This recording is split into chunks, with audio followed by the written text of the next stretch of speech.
Hi, my name's Sam. Joe Sweeney, my son Sam Sweeney's date of birth 13/12/91. Um, this short video is called A Day in the Life, and it's basically designed so somebody, you, or anyone involved with Sam, gets an insight into what Sam was going through when he was like 4 years old. I mean, anything between 1 year old and 6, 7 year old is the very most formative years. That's when stuff really kicks in. So I was just going to talk about the third person, like he did this, he did that, he did that. But what I'm going to do is do the first person. So I'm going to speak as if I was Sam. It might give it more impetus. I don't know. So okay, so I'm going to talk now as if I'm talking for Sam. So 4 years old, I'd wake up and I'd have bad dreams about my mum hurting me. I don't know why she does it. She hits me, she punches me, she kicks me, she pulls my hair and she bites me. That's all I know about people so far, and I'm so very, very scared. She locks me in my bedroom from 6 o'clock in the evening onwards, and I spend every evening screaming for her to come to me, but she never does, unless she comes to hurt me just for crying out for her. And I'm so terribly afraid of everything because I don't understand what this place is I've been born into. It's just a crazy place as far as I can see.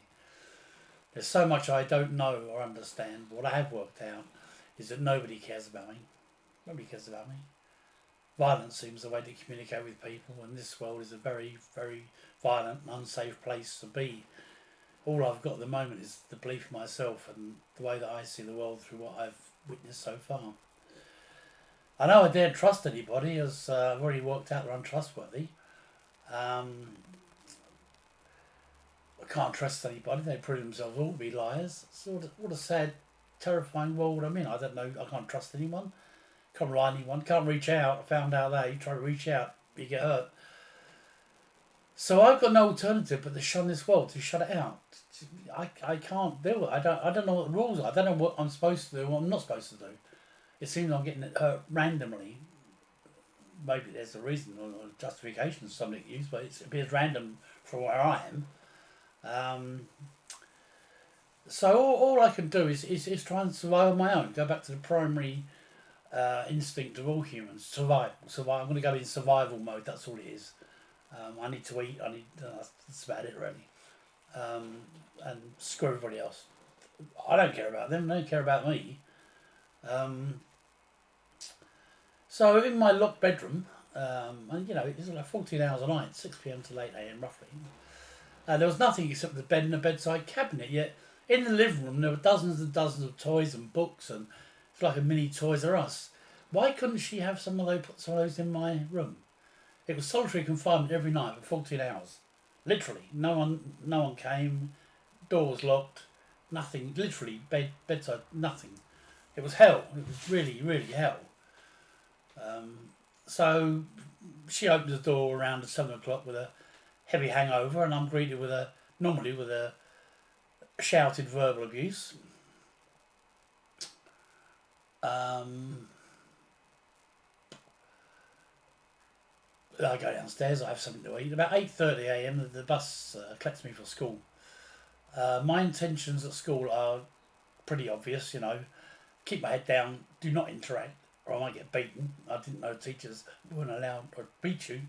Why would I? My only knowledge is this person you call mother. I don't call her mother. She doesn't deserve it. She wasn't a mother. Beat me randomly. Hurt me. Well, why would I expect other people not to do that? My only peer pressure is from classmates, and I have no other friends at all my age. So when I was at school in the class, I'd copy their actions because I don't know how people are supposed to behave. I'm put in this environment where people about my height, looking back at my age,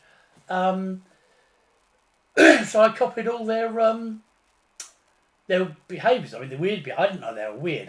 To me, it was normal. That was a normal way people, or young people, 4, 5, 6-year-olds, that's the way they were. Everybody, that's what I ever saw. That's what I was, I had no comparison.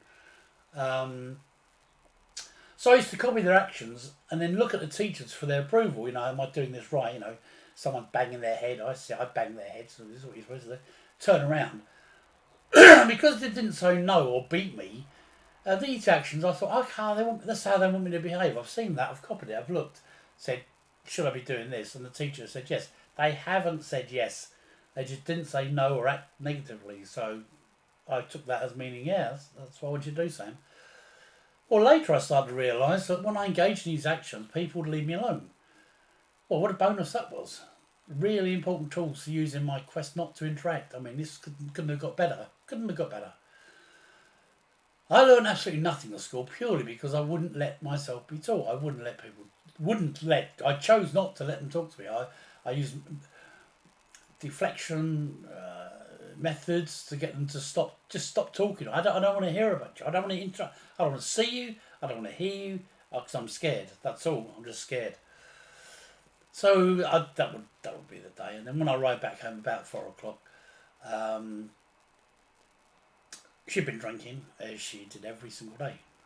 I was sat in front of a TV and made to watch a video to keep me quiet. And if I wasn't quiet watching the video, she would beat me and hit me and hurt me. But there were 2 4-hour video games. I don't remember the 4-hour video VHS things. And just one after the other. She put one in. When that ran out, it'd be another one. But it only went on for like an hour or so because I was upstairs in bed. So I just saw that's all I ever saw. These 2 videos, that's all I ever saw. But in time, I could recite from memory all the answers in those videos in the correct sequence.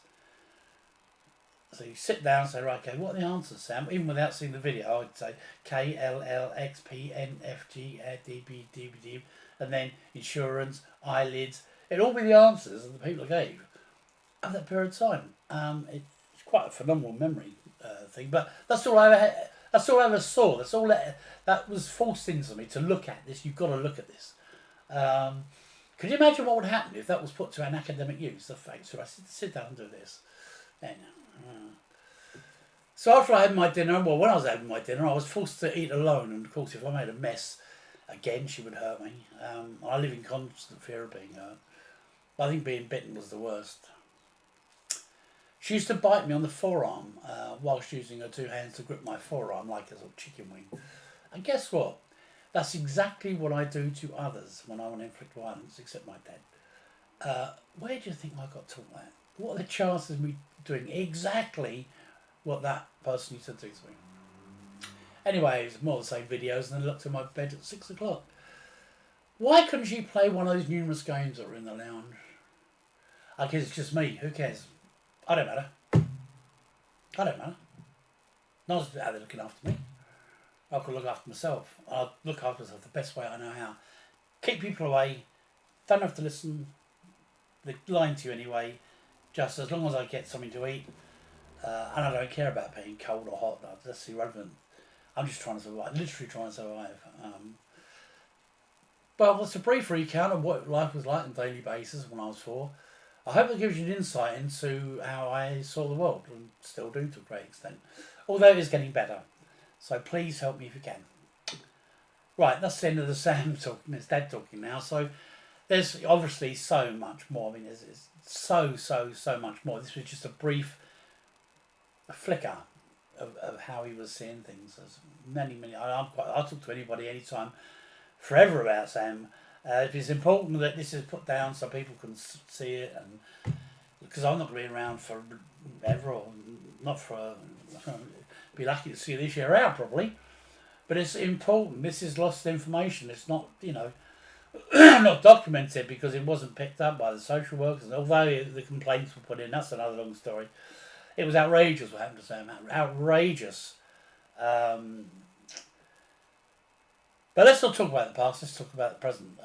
Once you get an insight into how Sam sees how he sees the world now, and how the reasons why he saw it. Almost everything Sam does is he chooses to. It's choice. It's not a medical reason why he does things. It's just purely. We've proved it time and time again.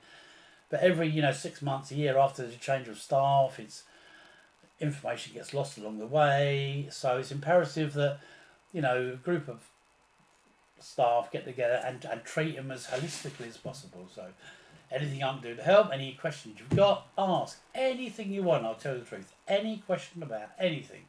I will tell you the truth. Thanks for listening. I've kept this short to about 10 minutes deliberately, otherwise I get boring at the best of times, but this can get boring. Thanks for listening. I hope it's helped you.